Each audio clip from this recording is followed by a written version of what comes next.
अभी जो हम लोग क्वेश्चन दे रहे हैं उसको लॉ ऑफ सप्लाई बोलते हैं।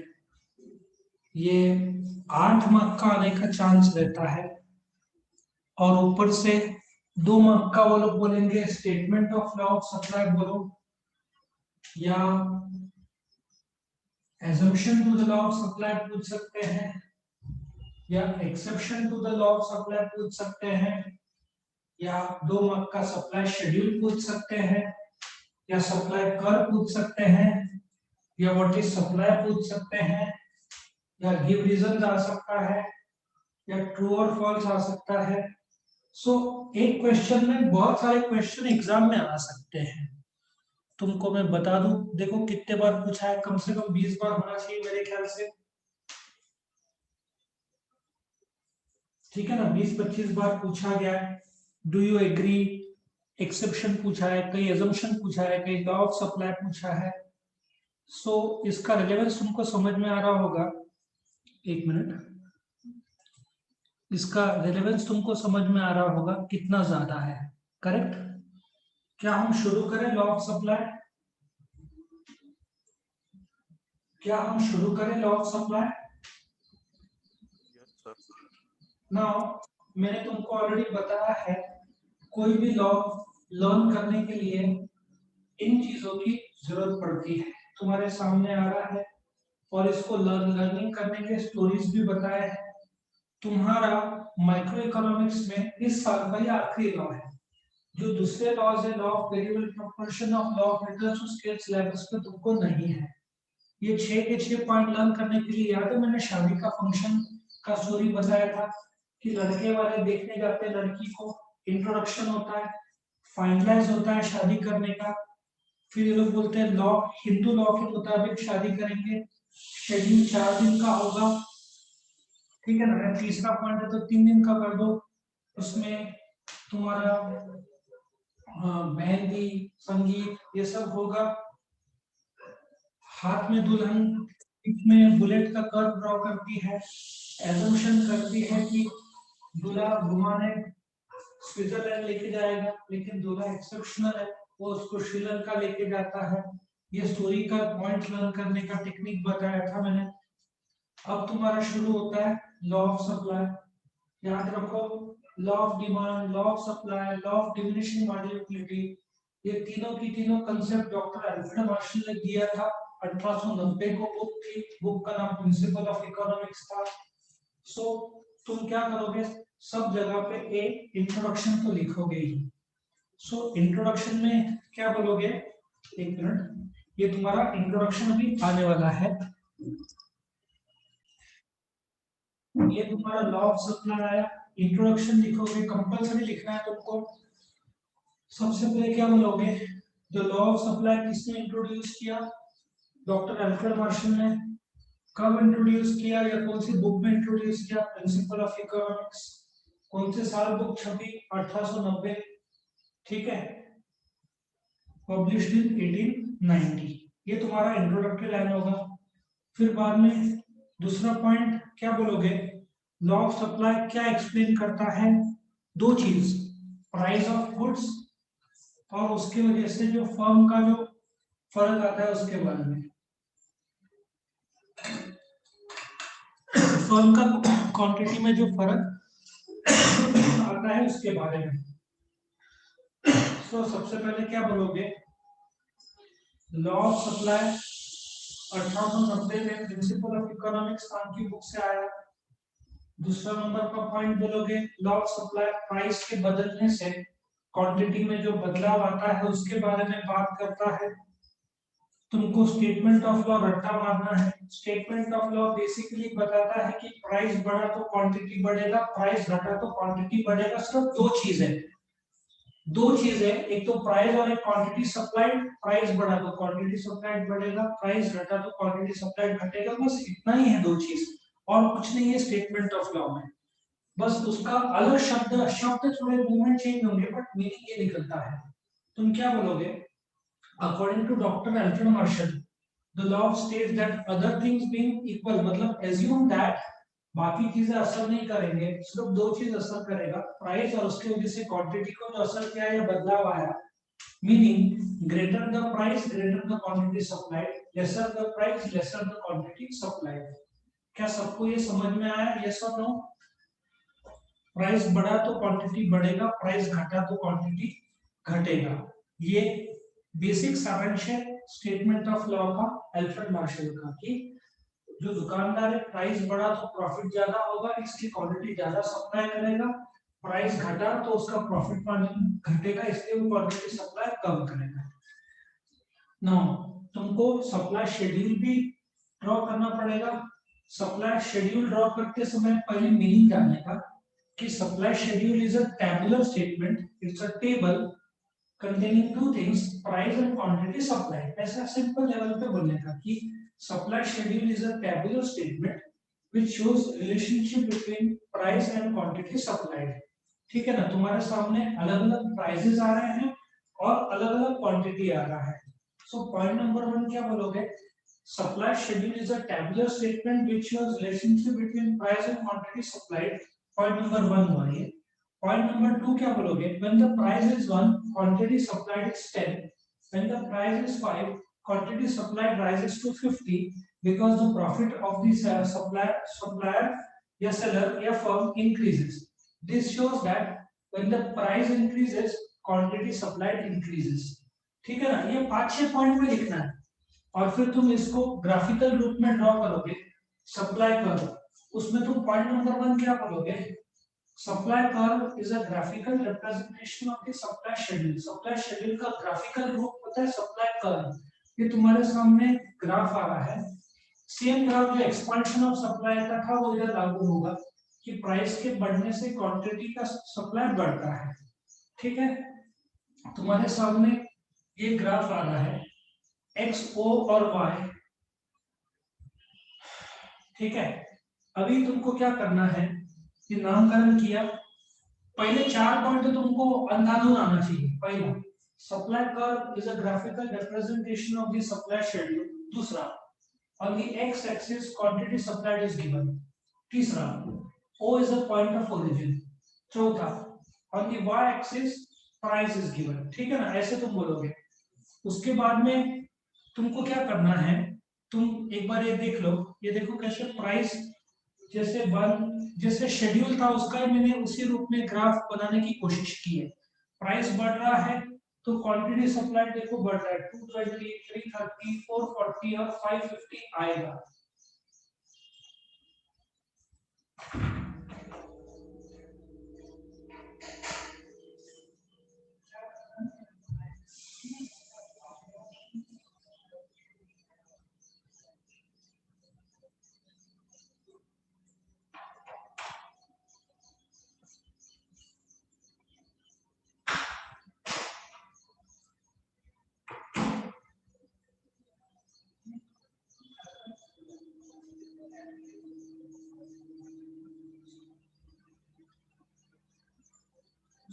तुम देखोगे तो जैसे प्राइस बढ़ रहा है वैसे क्वांटिटी बढ़ रहा है और फिर तुम्हें सप्लाई कर्व ड्रॉ करोगे। ठीक है? ये तुम्हारा एसएस सप्लाई कर्व ड्रॉ हो रहा है और फिर तुम ये ड्रॉ करने के बाद ई E1 इक्विलिब्रियम पॉइंट बढ़ते जा रहा है ना, ऊपर जाते जा रहा है लेफ्ट टू राइट। E1 1 2 3 4। अभी देखो इसको 6 से 7 पॉइंट में आराम से बैठ जाएगा। इसको रट्टा नहीं मारना है। ठीक है? इसको रट्टा नहीं मारना है, मैं जैसे बोल रहा हूं वैसे करना है। पहला, supply curve is a graphical representation of the supply schedule. ये पॉइंट नंबर 1 होगा। Point number 2, on the x axis quantity supplied is given। point number 3, on the y axis या point number 3, O is a point of origin। फिर चौथा, on the y axis price is given। फिर next point बड़े ध्यान से सुनना। SS is a supply curve which goes upwards from the left to the right। ये तुम्हारा point होगा। इसके बाद में the relationship between ये SS is a supply curve। ये जो है ना is a supply curve which goes upwards from the left to the right। The relationship between price and quantity supplied is direct। ये जो स्लोप है, slope ऊपर की तरफ जा रहा है तो स्लोप इज पॉजिटिव। मुश्किल से 7 से 8 पॉइंट, इसके ऊपर लिखने की जरूरत नहीं क्योंकि एजम्पशन एक्सेप्शन भी आता है। यदि उन लोगों ने पूछा explain the law of supply, तो यहाँ पे खत्म होगा, उसमें 4 चीजें आएंगी, introduction, statement of law, supply schedule और सप्लाई कर्व, ये 4 चीज आएंगे। 4 मार्क का पूछा। 8 मार्क का पूछेंगे तो वो लोग एजम्पशन भी पूछेंगे साथ में, जो अदर थिंग्स भी इक्वल। अभी एजम्पशंस के लिए मैंने तुमको एक आइडिया बताया, याद है मैंने एक स्टोरी बताया था जिसमें तुम मैकडॉनल्ड जाते हो, पूछते हो प्राइस, वो बोलता है गवर्नमेंट टैक्स के साथ 100+18, तुम 3 बर्गर का गोल देते हो, वो नेचर में जाता है बर्गर के लिए सामग्री लाने, टमाटर, प्याज और बटाटे, वापिस रास्ते से आता है इंफ्रास्ट्रक्चर, टेक्नोलॉजी यूज करके बनाता है, 7 मिनट के अंदर बनाता है, खर्चा उसका 800 रुपया आता है, फिर बोलता है दाम बढ़ने वाला है तो तुम पार्सल लेके जाते हो, तुम पिज्जा मंगाते हो, बोलता नहीं है पर टेरेस में बिक रहा है, तुम टेरेस में जाते हो जहाँ पिज्जा का मार्केट है, जहाँ से एक्सपोर्ट होता है। सो उस डिटर्मिनेंट में से जो स्टोरी हमने मैकडोनल्ड्स का बनाया था, लॉ ऑफ सप्लाई सिर्फ 2 चीज से बनता है, प्राइस और क्वांटिटी। सो सिर्फ एक चीज बदलेगा, प्राइस, अदर थिंग्स कांस्टेंट है। मतलब ये 2 से लेकर 12 पॉइंट है, जो कि ये 1 से 11 होगा, ये कांस्टेंट हम कर देंगे। मतलब बदलने वाला सिर्फ प्राइस है, जो नहीं बदलता ये सारे फैक्टर्स है। सो तुमको एजम्पशन मतलब जब लॉ ऑफ सप्लाई लिखा जाता है तो 4 शब्दों से लिखा जाता है, other things being equal. Other things equal मतलब assuming that these 11 points are constant, will not change, only 2 things will change। One, price of commodity जो बदलेगा, ये रहा जो तुम्हारा है, और जिसके वजह से क्वांटिटी में बदलाव आएगा। इसलिए यहाँ पे प्राइस लिखा नहीं है क्योंकि प्राइस बदल रहा है, बाकी 11 चीज बदल नहीं रहे हैं, तो इसको हम एजम्पशंस बोलेंगे। क्या सब लोग यहाँ तक क्लियर है, ये सब नो? क्या सब लोग यहाँ तक क्लियर है, ये सब नो? यस। सो ये तुम्हारा assumptions to the law of supply का ये पॉइंट था। ये 4 मार्क का अलग से शॉर्ट नोट भी आ सकता है, और 8 मार्क का है तो explain the law of supply with assumptions, और कभी कभार explain the law of supply with exception बोलेंगे, तो ये तुम्हारे सामने एक्सेप्शन आ रहा है। एक्सेप्शन में ग्राफ ड्रॉ करना जरूरी है, कब ड्रॉ करेंगे मैं तुमको बताऊंगा।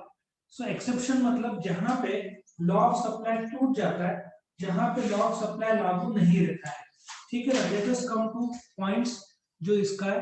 Point number 1, need for cash. अभी क्या है, सबको कैश का टाइट चल रहा है, सब लगभग किराना मेडिकल शॉप छोड़ के बाकी सबका फाइनेंशियल स्थिति टाइट ही है।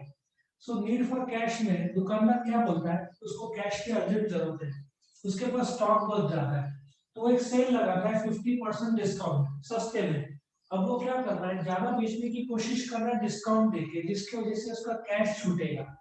सो नीड फॉर कैश में अक्सर दुकानदार प्राइस डिस्काउंट देता है, सस्ते में बेचता है, ताकि कस्टमर फटाफट लेके जाए, ठीक है ना। अभी ऐसा सोचो, एक आदमी काकड़ी बेच रहा है 40 रुपए किलो, ठीक है, कॉलेज रोड में कुछ जगह पे तो 15 रुपए का और 60 रुपए किलो भी मिलता है, 40 रुपए किलो। लेकिन रात को उसको पता है सैटरडे संडे को कंपल्सरी बंद रहता है, फ्राइडे का टाइम है, सपोजली टाइम है 7 से 4, 3:30 बज रहा है, उसको पता है आधा घंटे के बाद में 2 दिन बंद रहेगा, कपड़ी खराब हो जाएगा, तो क्या करता है वो 40 रुपए किलो के बजाय वो बोलेगा सस्ते का माल 10 रुपए किलो ले लो फटाफट। सो लास्ट मोमेंट में वो 10 रुपए किलो बेचेगा, मतलब 40 रुपए का भाव 10 रुपए कर देगा, ताकि उसका स्टॉक खत्म हो जाए और उसको कैश भी निकल जाए, ये तो कपड़ी खत्म हो जाएगा तो कैश भी मिलेगा नहीं। सो नीड फॉर कैश के लिए वो प्राइस को कम करेगा ताकि सेल ज्यादा हो सके, correct. Point number 2, economies of scale. Economies of scale में एक सिंपल सा लॉजिक है, मैं तुमको एक एग्जांपल देता हूँ। एक मशीन है, एक दिन में 1000 किलो निकालती है, ठीक है, और कॉस्ट आता है 10,000 रुपया, मतलब पर यूनिट निकलता है 10 रुपए इलेक्ट्रिसिटी जो लगता है। वक्त के साथ साथ जमाना मॉडर्न हो गया है, जैसे मैं तुमको वेल्डिंग मशीन का एग्जांपल देता हूँ। वेल्डिंग मशीन एक दिन में 1000 स्टील के 2 स्टील के रॉड्स को वेल्ड करते हैं, ठीक है ना। आदमी रॉड को दोनों हाथ में लेता है और मशीन की मदद से वेल्ड करता है। बट अभी मॉडर्न जमाना आ गया, रोबोटिक्स आ गया। सो रोबोटिक्स क्या करता है, मशीन से ही उसको उठाएगा, ठीक है, और उसको वेल्ड करेगा। ये जो नवी मशीन आई है, रोबोटिक मशीन आई है, वो 1000 रॉड के बजाय 2000 रॉड को वेल्ड करेगी दिन में, और कीमत उतना ही क्योंकि इलेक्ट्रिसिटी उतना ही लग रहा है। नाउ टेल मी, 10,000 रुपया 1000 रॉड का लग रहा था, अभी 2000 रॉड का 10,000 ही लग रहा है, तो तुम्हारा कॉस्ट पर यूनिट बढ़ा है क्या घटा है? तुम्हारा कॉस्ट पर यूनिट पहले 10 रुपया लगता था, अभी 5 रुपया लगता है, तो कॉस्ट तुम्हारा बढ़ा क्या घटा, मुझे बताओ, फटाफट बताओ। घटा है सर। घटा है। अब क्या हो रहा है, वो बेचता था 20 रुपए में, उसको प्रॉफिट मिलता था 10 रुपया, लेकिन अभी इसका कॉस्ट 5 रुपया हो गया, तो उसका प्रॉफिट बढ़ेगा क्या घटेगा? बढ़ेगा सर। बढ़ेगा। सो अभी क्या हो रहा है कि 20 रुपए में पहले 10 रुपए कमाता था, अभी वो सस्ते में प्रोडक्शन करता है, तो उसका प्रॉफिट 15 रुपए हो गया। तो लॉ ऑफ सप्लाई टूटता है, क्योंकि बिकॉज उसको प्रॉफिट ज्यादा मिल रहा है तो सप्लाई ज्यादा करेगा। लॉ ऑफ सप्लाई प्रॉफिट पे नहीं है, प्राइस पे है। लॉ ऑफ सप्लाई बोलता है कि प्राइस बढ़ेगा तो क्वांटिटी सप्लाई बढ़ना चाहिए, लेकिन अभी क्या हो रहा है कि सेलर का प्राइस 20 ही रुपया है, बट अंदर के अंदर उसने कॉस्ट घटा दिया है, तो वो सप्लाई ज्यादा करेगा क्योंकि उसका प्रॉफिट 10 रुपए से 15 रुपए में आ गया।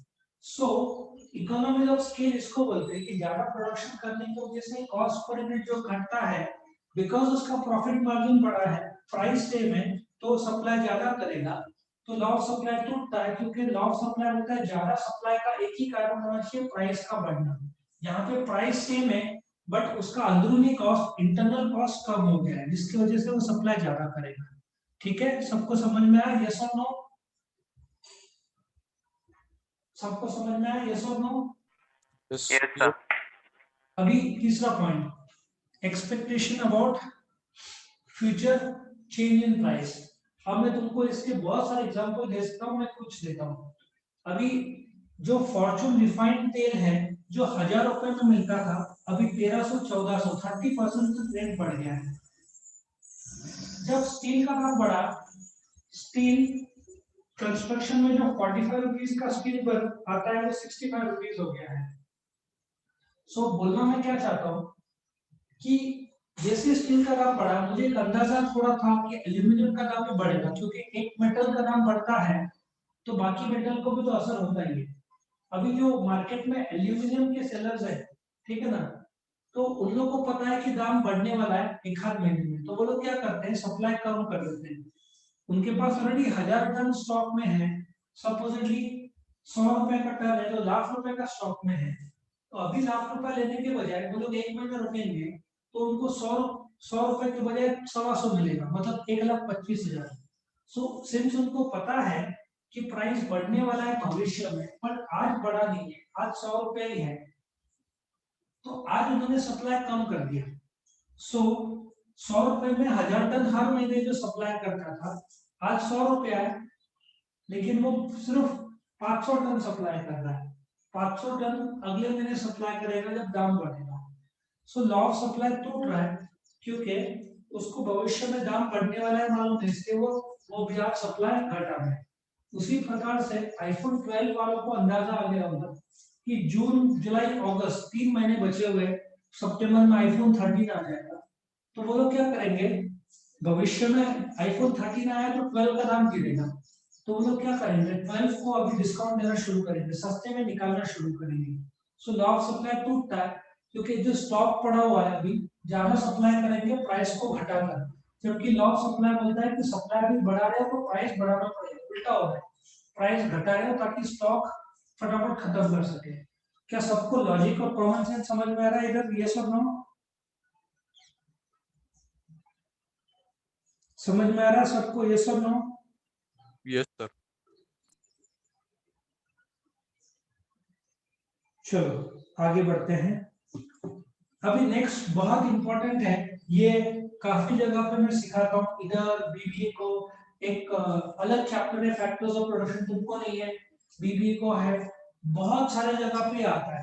तुमको ये 2 से 4 मार्क का शॉर्ट नोट भी आ सकता है, गिव रीजन भी आ सकता है, और एक्सेप्शन में तो है ही, इसका रेलेवेंस बहुत ज्यादा है। ये तुम लिखोगे, ग्राफ ड्रॉ नहीं करोगे तो इसकी कोई वैल्यू नहीं है। इसको हम backward bending supply curve of labour बोलते हैं, और ये लॉ ऑफ सप्लाई का बहुत इंपॉर्टेंट ग्राफ है। एक तो एक्सेप्शन का ग्राफ है, प्लस इसकी मीनिंग बहुत ज्यादा है, इसको मैं ड्रॉ करके तुमको बताऊंगा और फिर हम इसको समझेंगे ये ग्राफ का मीनिंग क्या है।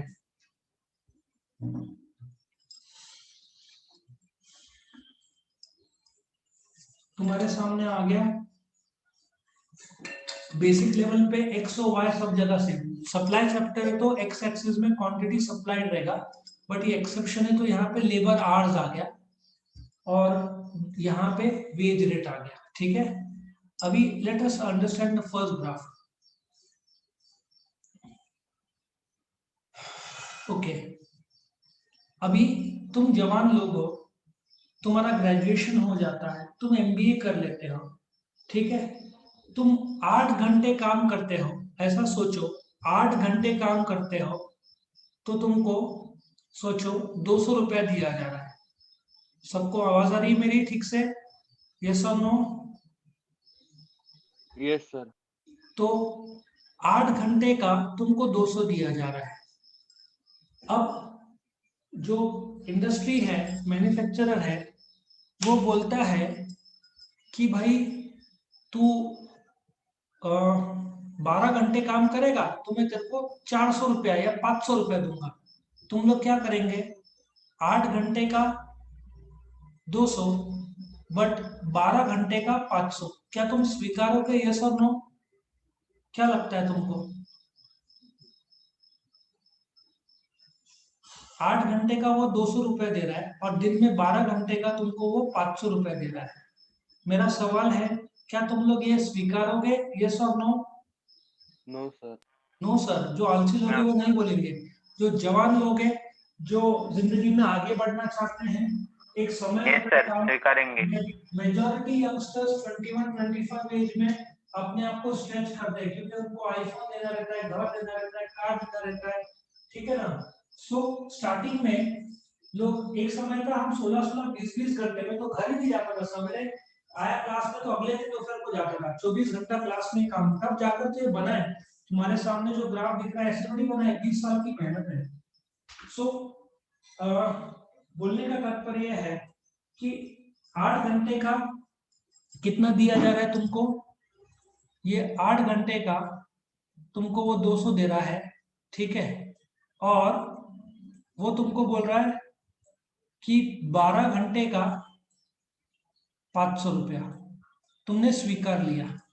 अब वो तुमको एक और ऑफर देता है कि भाई 14 घंटे काम कर, मैं तेरे को 800 रुपया दूंगा। 800 भी नहीं, 1000 रुपया दूंगा, 1000 रुपया दूंगा। अब क्या होता है, तुमने, ठीक है, जब एक मिनट कुछ तो गलती हुई, इसको मैं रब करता हूँ। ये 8 आवर्स है, ये आवर्स है, ये 12 आवर्स है, ये इधर वेजेस है 200, इधर है 500। तुमने 8 घंटे से 12 घंटा एक्स्ट्रा काम किया तो तुमने क्या सैक्रिफाइस किया? मुझे बताओ, क्या सैक्रिफाइस किया? तुम्हारा जो फ्री टाइम है, जिसको इकोनॉमिक्स में बोलते हैं लीजर, थोड़ा स्पेलिंग SACRIFI स्पेलिंग बराबर है, सिर्फ हैंडराइटिंग माउस से लिख रहा हूँ। तुमने अपना लीजर मतलब जो फ्री टाइम है वो तुमने त्यागा और उसको रिप्लेस किया बाय काम। Do you agree? यस और no? Do you agree? Yes और नो? Yes sir. तो पहला फेज ऑफ जिंदगी में तुमने ज्यादा काम किया, तुम्हारा फ्री टाइम तुमने त्यागा। अब वो तुमको ये जो 500 है वो बोल रहा है कि तू भाई 14 घंटे काम कर, मैं तेरे को 1000 रुपया दूंगा। अब तुम्हारी उम्र बढ़ गई है, तुम करीबन 50 की उम्र में आ चुके हो, 45-50 की उम्र में आ चुके हो, तुमने कमा लिया, घर कार, ठीक है, तो तुम्हारी शादी हो गई, सब स्टेबल चल रहा है। तुमने सोचा पूरा जिंदगी मेहनत किया, अभी हम लाइफ एंजॉय करना चाहते हो, तो वो तुमको 14 घंटे का 1000 दे रहा है, उसके बजाय तुम बोलोगे नहीं, अभी हम उल्टा काम कम कर देंगे, 10 घंटा ही करेंगे। सो जो 2 घंटा हम काम करेंगे, कम करेंगे। सो पहले लेवल पे तुमने वर्क को रिप्लेस किया बाय लीजर, ठीक है ना, वर्क को रिप्लेस किया बाय लीजर। दूसरा फेज ऑफ लाइफ में तुम 12 घंटे से काम 10 घंटा कम कर दोगे, तो अभी तुम क्या रिप्लेस कर रहे हो? लीजर, फ्री टाइम रिप्लेस कर रहे हो फॉर वर्क, वर्क को तुम कम कर रहे हो और उसकी जगह पे तुम लेजर मतलब एंजॉय कर रहे हो। फर्क समझ में आ रहा है तुमको? यस और नो में क्या बोल रहा हूँ? समझ यस में आ रहा है सबको? सो यहाँ पे अब क्या होगा, उसने जब तुमको पगार ज्यादा देना चाहा और बोला काम और करो, उसके बजाय तुमने अपने नंबर ऑफ आवर्स कम कर दिए, बिकॉज नाउ तुम अपना जीवन एंजॉय करना चाहते हो। पूरा जीवन तुमने काम किया, 8 आवर्स के बजाय 12 आवर्स काम किया। सो स्टार्टिंग फेज में तुमने रिप्लेस किया वर्क विथ लेजर को रिप्लेस किया विद वर्क। अब सेकेंड फेज तुम रिप्लेस कर रहे हो, वर्क को कम कर रहे हो और एंजॉय करना चाहते हो। देखो, सो क्या हुआ, पहला फेज में कर्व पॉजिटिव है, इसका मतलब तुमको ज्यादा वेज ऑफर किया, तुमने ज्यादा घंटे काम किए, लेकिन बाद में जब ज्यादा वेज ऑफर किया तो तुमने अपना काम कम कर दिया। ऑपोजिट डायरेक्शन में जा रहा है ना, यहां तक ये और ये बराबर चल रहा है, ठीक है ना, ये बराबर चल रहा है। लेकिन यहाँ पे जब तुमको जब यहाँ पे जब मजूरी बढ़ाया जाए तो तुमने इधर काम कम कर दिया, ऑपोजिट हुआ, मतलब ये डिमांड कर्व हुआ, डिमांड नेगेटिव कर्व हुआ। ये नेगेटिव कर्व है और ये पॉजिटिव कर्व है। नेगेटिव कर्व मतलब ऑपोजिट, कि वेज बढ़ाया काम कम कर दिया। नेगेटिव मतलब लॉ ऑफ सप्लाई टूट जाता है, क्योंकि negative curve law of demand का होता है, एक बढ़ा तो एक घटा। लॉ ऑफ सप्लाई में दोनों बढ़ना चाहिए, जो कि इधर बढ़ रहा है, ये जो जोन में ये बढ़ रहा है और ये बढ़ रहा है। सबको समझ में आ रहा है? यस और नो? सबको समझ में आ रहा है? यस और नो? Yes sir. तो इसको backward bending curve of labour बोलते हैं, कि स्टार्टिंग में ज्यादा वेज तो तुम ज्यादा आवर्स काम करते हो, तुम रिप्लेस करते हो लीजर बाय वर्क। दूसरे फेज में तुम ज्यादा वेज ऑफर किया तो काम कम कर देते हो, तुम रिप्लेस करते हो वर्क विद लेजर, लेजर करना चाहते हो, एंजॉय करना चाहते हो लाइफ को। इस कंसेप्ट को backward bending supply curve of labour बोलते हैं। शॉर्ट नोट में भी आएगा 4 मार्क का। एक्सेप्शन पूछा तो ये ड्राइंग तुमको कंपल्सरी करना पड़ेगा। आगे बढ़ते हैं। ये पांचवा सेविंग्स, एक सिंपल सा लॉजिक है। यंग बच्चों में अक्सर देखा जाता है, हर महीने वो लोग 10-10 हजार रुपए कमाते हैं, साल में 1,20,000 हो गया, फिर 80-90 हजार का आईफोन ले लेंगे। सो स्टार्टिंग में पगार बढ़ा तो सेविंग्स बढ़ा, पगार बढ़ा सेविंग्स बढ़ा। लेकिन एक ऐसा समय आता है वो लोग पूरा सेविंग्स आईफोन या कार, अक्सर बच्चे कार आईफोन बाइक्स में पैसा उड़ा देते हैं और फिर बाद में पछताते हैं कि उनका इन्वेस्टमेंट हुआ ही नहीं। और लॉकडाउन जैसे स्थिति में सबको प्रॉब्लम आता है क्योंकि सेविंग्स तोड़ा दिया। तो सेविंग्स एक्सेप्शन क्यों बन जाता है? स्टार्टिंग में जब तुम्हारा पगार बढ़ता है तो तुम सेविंग करते हो, लेकिन एक वक्त के बाद ये सेविंग्स तुम मोबाइल या किसी और में उड़ा देते हो। तो इसका मतलब तुम्हारा पैसा खत्म हो जाता है, तो लॉ ऑफ सप्लाई टूट जाता है, क्योंकि बाद में तुम्हारा इनकम बढ़ रहा है बट सेविंग्स तो है ही नहीं। सबको समझ में आया? यस और नो? Yes sir. और लास्ट का जो पॉइंट है रेयर गुड्स। ऐसा सोचो तुम्हारे पास एक बुलेट है 1970 की, तभी तुमने खरीदी थी 20,000 रुपए में, आज बिक रही है वो 2 लाख। 1970 के बुलेट की बहुत वैल्यू है, सो तुमने आज बेचा 2 लाख रुपया, तुम बहुत खुश हुए कि 20,000 की बुलेट तुमने 2 लाख रुपए में बेचा। तुम चाहते हो सप्लाई और करो, लेकिन बुलेट रेयर है, तुम्हारे पास एक ही है। तुमको रेट सामने वाला बोल रहा है भाई 2 लाख नहीं 3 लाख देता हूँ, हमारी बुलेट ला। तुम बोलते हो नहीं भाई एक ही बुलेट थी। समझ में आया? तुम ज्यादा सप्लाई करना चाहते हो, बट पुराने 50 साल पुराने नोट, पुराने स्टैम्प्स, पुराने गाड़ियां, पुराने बाइक्स, एंटिक पीसेस, पुराने पेंटिंग्स, वो तो एक ही है, ठीक है ना। मोनालिसा एक ही है, दूसरा कोई बनाएगा तो कोई खरीदेगा नहीं। वो लियोनार्डो डी विंची ने जो बनाया था वही सबसे बेस्ट कीमती पेंटिंग है। आई थिंक इटाली में वो म्यूजियम में रखा हुआ है। ज्यादा भी कीमत एक बिक भी जाता है तो दूसरा आ नहीं सकता, क्योंकि लियोनार्डो डी विंची कब का मर चुका है, दूसरा पेंटिंग आएगा नहीं। सबको समझ में आ रहा है? दाम ज्यादा भी दे रहा है बट सप्लाई करने के लिए तुम्हारे पास क्वांटिटी नहीं है, क्योंकि पुराना एंटिक पीस है, एक ही रेयर है। समझा सबको? Yes, sir. सो यस इस सर। ओके, सो इसका एक स्टोरी मैंने बनाया है कि काश मेरे पास एक टाइमलाइन, काश, काश मतलब कैश, काश मेरे पास टाइमलाइन एक स्केल हो, काश कैश मेरे पास एक स्केल हो टाइमलाइन का, जिसमें मैं फ्यूचर में जा सकूं। फ्यूचर में जाके मैं बैकवर्ड जब देखूंगा, देखो काश मेरे पास एक स्केल हो, उस स्केल से मैं फ्यूचर जा सको। फ्यूचर में जाऊंगा तो जब बैकवर्ड देखूंगा तो लगेगा सेविंग्स करना जरूरी था। सेविंग्स किया होता तो बुढ़ापे में अभी मैं दुनिया के रेयर जगहों में घूमना चाहिए। तुमने नॉर्दर्न लाइट्स देखा है? मैंने बताया था नॉर्दर्न लाइट्स के बारे में, देखा है तुमने? यस और नो? किसने सुना है नॉर्दर्न लाइट्स के बारे में? No sir. क्या करते हो जिंदगी में? ये सब देखोगे नहीं तो जीवन का क्या फायदा? लो देखो नॉर्दर्न लाइट्स क्या होता है। नॉर्दर्न लाइट्स तुम भी ना जिंदगी में कुछ देखते नहीं हो, फालतू चीज में टाइम बर्बाद करते हो। देखो नॉर्दर्न लाइट्स इमेजेस दिखाता हूँ तुमको। दिख रहा है क्या? ये दिख रहा है क्या? ये Yes, दिख रहा sir. है क्या? ये एक्चुअल में है, ये यस सर। पेंटिंग नहीं है। नॉर्वे में एक जगह है जहां से टेंट रहते, तंबू में तुम रात को ऐसे दिखता है आकाश, शायद दिन में भी। दिख रहा है क्या नॉर्दर्न लाइट्स कैसा दिखता है? Yes. ये नेचुरल फिनोमिनन है, भगवान का बनाया हुआ है। सो ऑफ कोर्स लाखों रुपए लगेंगे ये सब जगह जाने को। तो यही तुमने, काश तुम्हारे पास एक ऐसा स्किल होता कि तुम फ्यूचर में जा सकते थे। फ्यूचर में जाने के बाद जब बैकवर्ड देखोगे तो तुमको ख्याल में आएगा कि अरे सेविंग्स करना था ताकि दुनिया के रेयर जगह तुम जा सको। तुमको नॉर्दर्न लाइट देखने भविष्य में जाना ही चाहिए, इतना जबरदस्त जगह है। मरने से पहले भगवान के अजूबे जरूर देखने चाहिए। ठीक है। सो यहाँ पे ये खत्म होता है तुम्हारा लॉ ऑफ सप्लाई। किसी को कोई डाउट है? यस और नो? No sir.